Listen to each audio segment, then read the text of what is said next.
You guys are just making me fall in love with this bike all over again. Welcome back to the channel. As you guys can see, I am not in Chicago today for this review of the Nomad One Plus from Velotric. Now, I have to tell you, I'm pretty pumped about this one, and I get a chance to show you guys some different scenery, so let's get into it. When it comes to the assembly of the Nomad One Plus, it's going to be pretty simple. Velotric has a really good assembly video. You'll have no problem. You can do it. Might take a little bit, but somebody who hasn't even put a bike together should be able to put this one together. No problem. Now, this bike is going to come to you as a Class 2 e-bike, which means you can reach up to 20 miles an hour via the thumb throttle here on your left-hand side, your cadence sensor, and your 5 levels of pedal assist. This bike can also be unlocked to Class 3 speeds, which means you can get up to 20 miles an hour via your throttle only and 28 miles using pedal assist. The weight of the step over version is 71 pounds, which is 2 pounds heavier than the standard Nomad 1. And the step through version weighs 70 pounds, which is also 2 pounds heavier than the standard Nomad 1. Both versions have a maximum payload capacity of 440 pounds. Now, during the making of this video, you can purchase either version of this bike for $13.99, and it comes with a 2-year warranty. The Nomad One Plus only comes in one size, and if you get the step over version, well, they say that the average rider height is between 5'6" to 6'6". The step through version has an average rider height of 5'1" to 6'4". This high step version only comes in 2 colors, indigo gray and forest. The step through version comes in 4 colors: mango, cyan, forest, and indigo gray. Velotric says that the Nomad One Plus will go up to 52 miles via throttle only or 55 miles using pedal assist. If you've seen any of my videos, you know I'm going to run this thing through all kinds of tests and abuse it, so do not expect me to get anywhere near that kind of mileage. The Nomad One uses a 48 volt, 750 watt geared brushless rear hub motor. It has a peak power of 1200 watts and 75 newton meters of torque. It has an 8-speed transmission, an Altus derailleur, and the Shimano 8-speed trigger shifter. For stopping power, it has a 2-piston hydraulic brake system and 180 millimeter rotors. The front forks are hydraulic. It has 80 millimeters of travel. You can preload the settings and you can lock it out. It has these massive 26 by 4 inch CST BFT tires. They have an aggressive mountain bike pattern and they're puncture resistant. When it comes to the battery on this bike, it is hidden right here in the down tube, and it is a 48 volt, 14.4 amp hours with 691.2 watt hours of power. It does use the good Samsung cells in it, so you know you're going to get a really good battery, and you can charge it up with this 2.5 hour charger, which means your charging time is going to be about 6 to 6.5 hours. You can charge it while it's in the bike with this charging port right here, or you can remove the battery out of the bike and charge it somewhere else. Now, to do that, you're going to take one of your 2 keys that it comes with. You're just going to put it in there, turn it a little bit, and your battery is going to come right out. And as you can see right here, oh, where is it? Right here. This is a little battery indicator. So if you're charging it somewhere else, you can see how much power is in this battery. To put it back in, you just put the bottom in first, flip it, pull the key out, and you're good to go. The Nomad One Plus comes with 2 UL certifications. You have a UL 2271 for the battery, and the bike has the UL 2849 certification. This bike also has an IPX rating of 6, which means it is protected by high pressure water streams from any angle. Additional features include plastic fenders, plastic pedals, padded seat with a quick release seat post, and the Velotric adjustable stem. Now let's talk about the differences between the Nomad 1 and the Nomad 1 Plus. The first thing you're going to notice is speed. On the original Nomad 1, the top speed was only 25 miles an hour, but now on the Nomad 1 Plus, you can get up to 28 miles an hour. The Nomad Plus is also 2 pounds heavier than the original Nomad 1. And last but not least, on the Nomad 1 Plus, you have this adjustable stem, and on the original Nomad, it came with a fixed stem. Let's talk about size and fit. Now, because the N1 Plus has this adjustable stem, it's great because you can bring this forward or back to adjust your seating position to make it more upright as opposed to how it was on the original Nomad 1. Now, for your shortest rider, we're just going to bring this seat all the way down, and that way, that's okay, that's super low. This is for your shorter rider. And then We're going to bring it up, and it does have numbers here on the back, and this is the setting for your tallest rider right there. I am 5'9". I have a 32-inch inseam, and about right here is where I like to be. So this is what I'm going to look like riding this bike today. Cockpit Operations. On your left-hand side, you have this single locking grip. It has a palm rest on it. These are some of my favorite grips in the e-bike industry. This mirror does not come with the bike. I added this because I've been riding this bike. And this is the front brake lever. Now right here is your thumb throttle, and then here is your control pad. To turn the bike on, we're just going to hold the power button right here. It brings up your black and white screen. One thing I like about these black and white screens is the fact that it doesn't matter how bright it gets outside, you can always see everything that you need. Plus, I like how everything is big so that a guy like me with older eyes can see everything. Like right up here is our miles per hour. This is our battery indicator level with the 5 bars of battery in it. This is our trip mileage, and this is our pedal assist level. To go up in pedal assist, you're just going to hit your plus button, and it's going to take you up to 1 through 5. And then to go down in pedal assist level, you're just going to hit the minus button until it takes you back down to 0. If you want to bounce between like trip and odometer and stuff like that, you're just going to hit your power button here real quick. Shows we have 2 miles on the bike, average speed, max speed, and then it goes into time and calories, how much power, how much wattage we're putting out, which will come in handy today, how many volts, and then it goes back to trip. So you get a lot of information on this display. To turn the headlight on, you're just going to hold the plus button until your headlight comes on. As you notice, your screen dimmed just a little bit, and here is your headlight indicator. And then to turn it off, you're just going to hold the plus button again until it turns off. This headlight is a much brighter headlight than was on the standard Nomad 1, and it produces about 60 looms of lighting. The Nomad 1 Plus also comes with a tail light on the rear fender.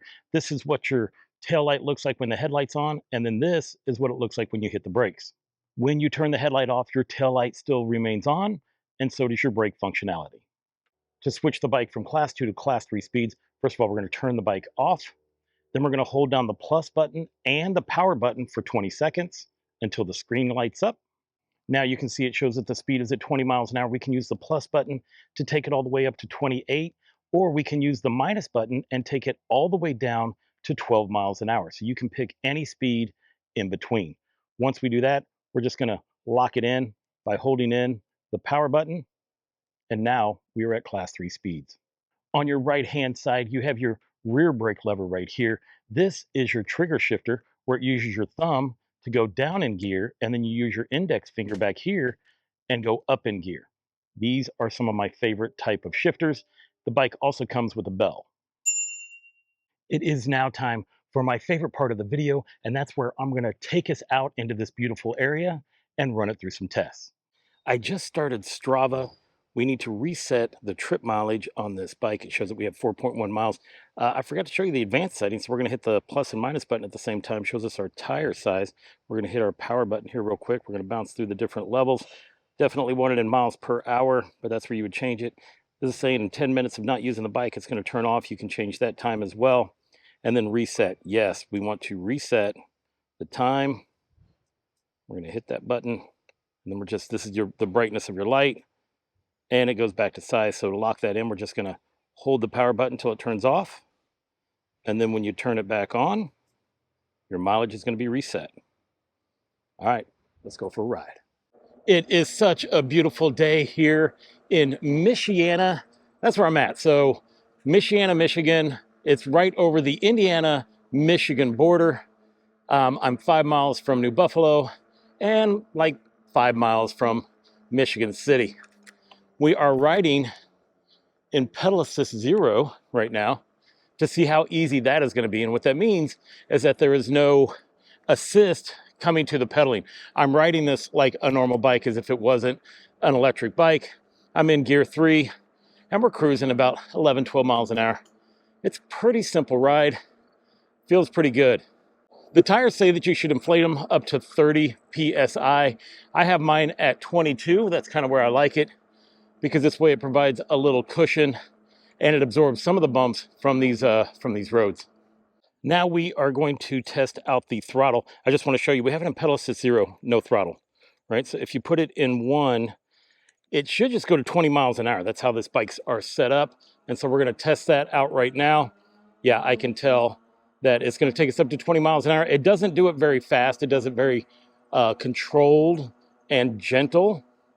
Oh, looks like it is attached to our pedal assist levels. So we're going to do 14 miles an hour on pedal assist number 1. Surprise me. Let's see what number 2 does. Number 2 takes you to 16 at the top of 16 miles an hour. Let's go for 3. Number 3 will get you to 20 miles an hour, 21 miles an hour. Okay, I am totally surprised because before the throttle only got you to 20 miles an hour, but now with this new Plus model, it is dictated to whatever your highest pedal assist level is. So right there we had 24 miles an hour using number 4. Let's go for number 5. This brings me joy because normally the throttle was locked out at 20. Now you can just use the throttle to go whatever speed you need to go. And it looks like 27 miles is the top speed for the throttle. Oh, there we go, 28. I'm just fighting a strong headwind. So I believe that 28 miles an hour is what your throttle is going to take you up to. So that is a good thing when it comes to your throttle control. Now let's go ahead and test the pedal assist speeds and see what those are going to be. We have it in pedal assist number 1, and I'm cranking, and within a half of a crank, you feel the pedal assist kick in, which is super nice. I also took off in a high gear, which is number 7. We're going to see if we're going to have any ghost pedaling. And pedal assist number 1 has us going 14 miles an hour. Let's go for 2. 2 has us at 17 miles an hour. 3. All right, I have kicked it into gear 8, and we're cruising 21 miles an hour. Let's try 4. Number 4 has us locked out at 24 miles an hour. Let's see what 5 does. And 5 should take us up to 28. And pedal assist number 5 will have you doing 30 miles an hour. Guys, there is 0 ghost pedaling, which is so awesome. 32. 32 was the fastest speed I got this thing using pedal assist in a strong headwind. Oh, you guys are just making me fall in love with this bike all over again. Now let's see if the speeds that we were hitting are correct. This is our display versus the speedometer. As you can see, this is showing that we are doing 1 mile faster than what we're doing. So even though I hit 32 miles an hour, that means I only hit 31, which means this bike is still very fast. We'll just have to remember that we're off by 1 mile, and so that means that our distance might not match up. But that's okay because I'm running Strava and we'll be able to double check it. Let's go ahead and do some speed tests. First, we're going to do throttle only. We're going to see how fast it takes us to get up to top speed. And let's go. It does have that gentle takeoff, so we're going to see how long it takes. Holy cow, 32. Now, because we're not fighting with the wind, that was quick. Oh, yeah. Ooh, we were hauling. Now we're going to use pedal assist only to see how fast we can get up to that top speed. Let's go. Oh. Yes. Woo. This bike's fun. Our area around here has all these different beach stops, and you just never know what you're going to find at them. All these decorated rocks. Nice. Now, when it comes to my initial thoughts about this bike, number 1, I'm super happy that the throttle takes you faster than 20 miles an hour. Which obviously you saw me be excited about that, which I still am. That is a great thing. Plus the fact that these grips feel great, the brakes feel great, and here I have gone as fast as I can using pedaling, and it did not do any ghost pedaling. So far, this is going to bring me much, much joy. This is going to be a good ride today. One of the things that I definitely don't have to worry about is hills. There are plenty of hills around here for us to try out. And so that's what we're going to do right now. We're going to hit the hills and see how it feels. It is time for the hill climb. Now, I went ahead and I figured out the angle of that. This hill is 17.5 degrees. It has that kind of grade. But it's longer than what I normally use in Chicago. So it's going to take more to get up the hill than it normally does on my hill climbing. So even though it's not as high, it is longer. Let's do throttle first and see if we can make it up this hill. I mean, when it comes to these slower starts, okay, now we're starting to crank, because I was worried that we weren't going to make it at first. But yeah, it looks like we are going to make it up this hill. Oh yeah, and we're still in the double digits. We're doing 10 miles an hour. That was nice. Now we're going to try it again just using pedal assist. I like how it kicks in very quickly. I'm not putting much effort into it. I just kicked it down into gear, making it super simple. Oh yeah, 13 miles an hour. And we're just going to hold that while making it up this hill. Come on, let's go. And that was effortless. Nice.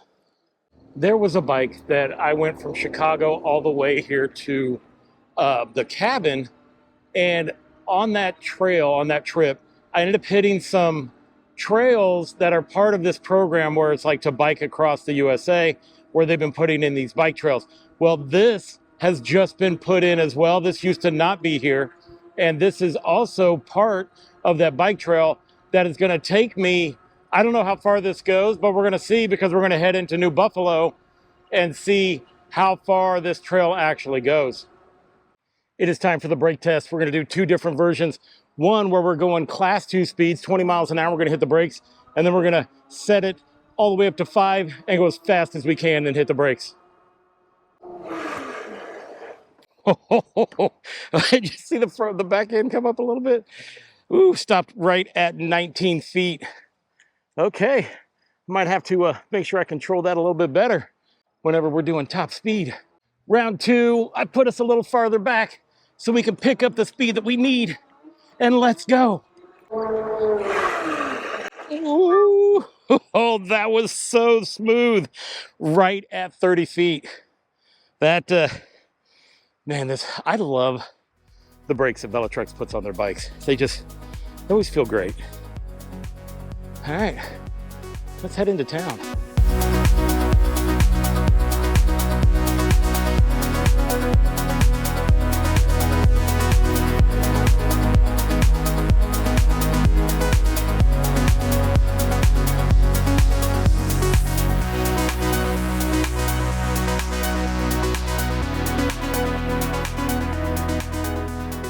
All right, guys, it is time for the sand test. I'm here in New Buffalo Beach. This beach is huge. So what we're gonna do is we're just gonna go for like a corner part of it, and that way we'll try to stay out of other people's way. Let's see how it does. We're gonna do throttle. I got it, let me put it in pedal assist number 5. We're gonna have it in low gear to help it across, and let's see how it does.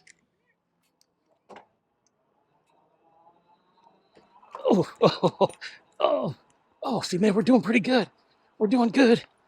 Oh, it's loose. This sand is so loose, so loose. But I would say that we made it. So the good point is not only will this bike make it to the beach, but it'll make it through the beach. All right, let's continue on. I want to head all the way to Michigan City to try to see if we can make it to the lighthouse. You can see where they're adding more of the bike trail to get all the way to New Buffalo from where we were at. And they put up this fence because right over on the other side is the rail, the train. And from there, all of this will be paved, and it's going to be a lot safer for bikers to get from here to there. I'm pretty excited about this. This will probably all be done by winter. Looks like we're going to be heading into the wind the entire way. We've just dropped down to 2 bars. So now I'm wondering if we're actually going to make it. We are about 10 miles from there. Now, I do know that whenever you unlock a bike and you put it up to where it can do these 28 to 30 miles an hour, well, you are definitely going to shorten the amount of range that you can go on a bike like this. Then you got to figure, do you want the speed? Because right now I'm on the side of the highway or a state road. So I would rather have the speed so I can get off this road as quick as possible, as opposed to length and distance. So we are back in the neighborhood where the cabin is, and this is what I love about this area. Within an hour and a half, I can go from a big city to just this wooded, beautiful area that feels totally different. You feel like you're in a totally different place. I mean, you are. It just has this vibe, guys, that, I don't know how to explain. It's just a totally different experience. We are now in Indiana.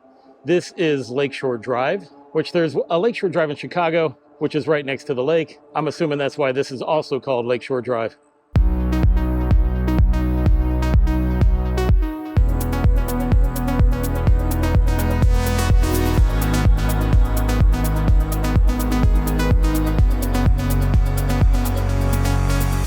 We just dropped down to 1 bar. I'm going to put it into pedal assist number 3. We're going to drop it down a little bit. And that way I know we can make it to the lighthouse. And then we're going to see how far we can make it back. I think that puts us about another 5 miles from the cabin once we hit the lighthouse. So it'll be interesting to see if it's going to make it to the cabin and to the lighthouse and all the way back to the cabin.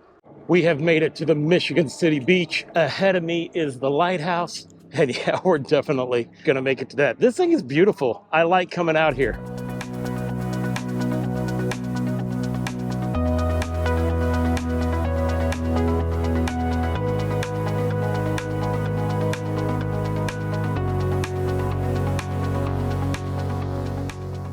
I've made it to the lighthouse here in Michigan City. I'm totally pumped that I was able to do both.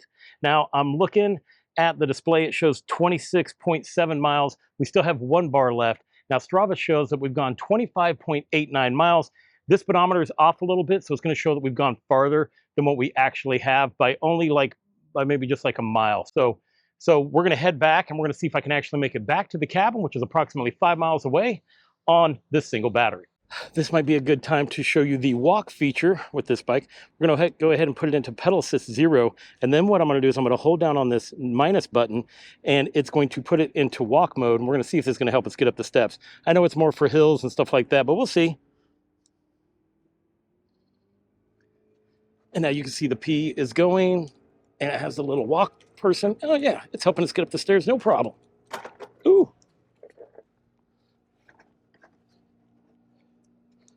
Yeah, there we go.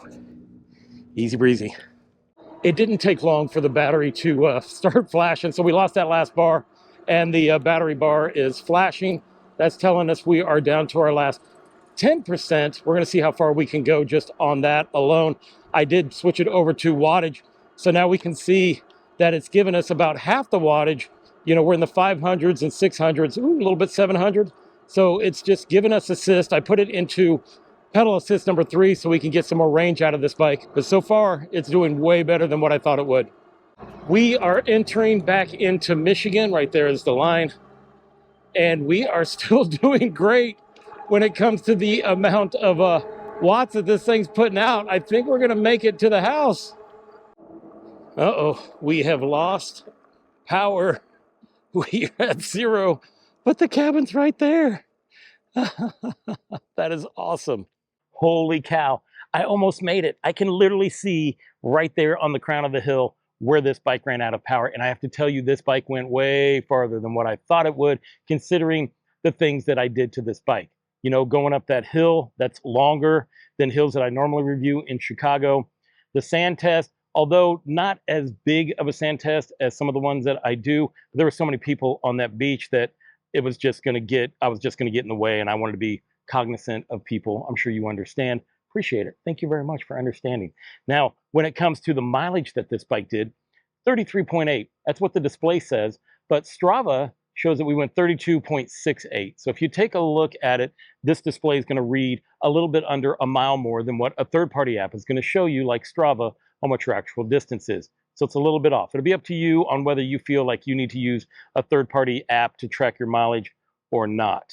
Now, there's some things that I love about the Plus model. The fact that the throttle will take you all the way up to 30 miles an hour. I mean, yes, you know, because the original version was locked out at 20.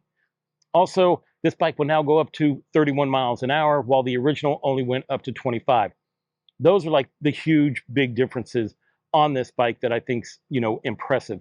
The brakes are always excellent with the Velotric bikes. I never have an issue with those. Love the grips, love the seats. Pedals. That is one thing that I would definitely probably switch out on this bike. These plastic pedals, they're fine, but I like aluminum pedals with some studs in them so that they'll grab my tennis shoes a little bit better, because my foot slipped a couple of times on that. So that's what, if anything to switch on this bike, I'm going to switch out the pedals, just because that's what I need to do to make this bike pretty good. I mean, it comes with almost everything you need. Like there's really not much to upgrade with this bike. It's just, Velotric, you guys made me fall in love again with the bike. So if you are interested in the Velotric Nomad 1 Plus, I'm going to leave a link in the description down below. Also with a discount code, save you 60 bucks. I mean, why not?